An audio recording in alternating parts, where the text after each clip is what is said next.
Hi, welcome to FrightFest. Hi, thanks for having me.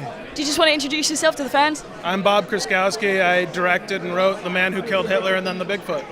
The Man Who Killed Hitler and Then the Bigfoot. That's a bit of a strange title. Tell me a little bit about that. Well, I felt like the title tells you everything that you need to know about the movie, and I think that it spoils the movie. So if the audience is coming in, they know it has to be about something else. Right. And so I think that the audience here is just about to discover exactly what that is.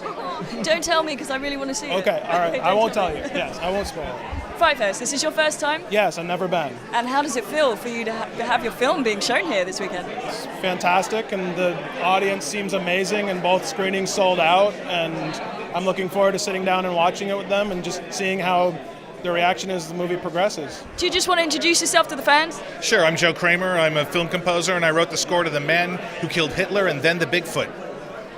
So writing the score for The Men Who Killed Hitler and Then the Bigfoot, is that something like a bit out there, or tell me about it?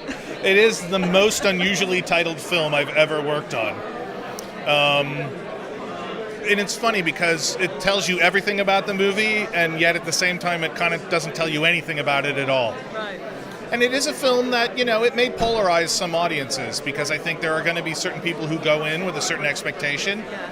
And part of what made this film special for me was that it subverts a lot of those expectations really successfully and really effectively. And it was also a lot of fun to write music for that, because it wasn't necessarily what the audience is expecting. I still can't get over the title. I mean, Yeah. it's crazy.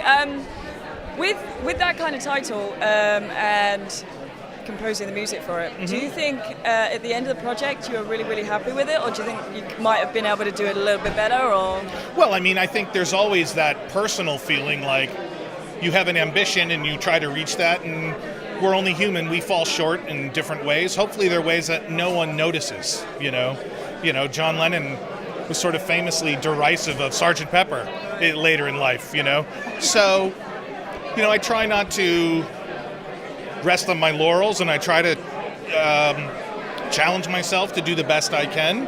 And I'm really proud of the work that we did on this movie, but of course there's ways that I wish I could have pushed a little harder or done a little better, but, it's part of the process. do you think this is your genre?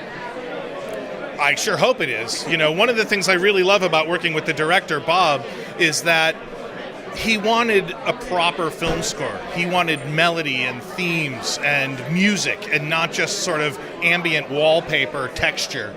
And that's hard to find these days. It's not real trendy right now. And, I've been on this sort of one-man campaign to bring back thematic film scoring, and this is a lovely step in that direction, and I'm eternally grateful for that.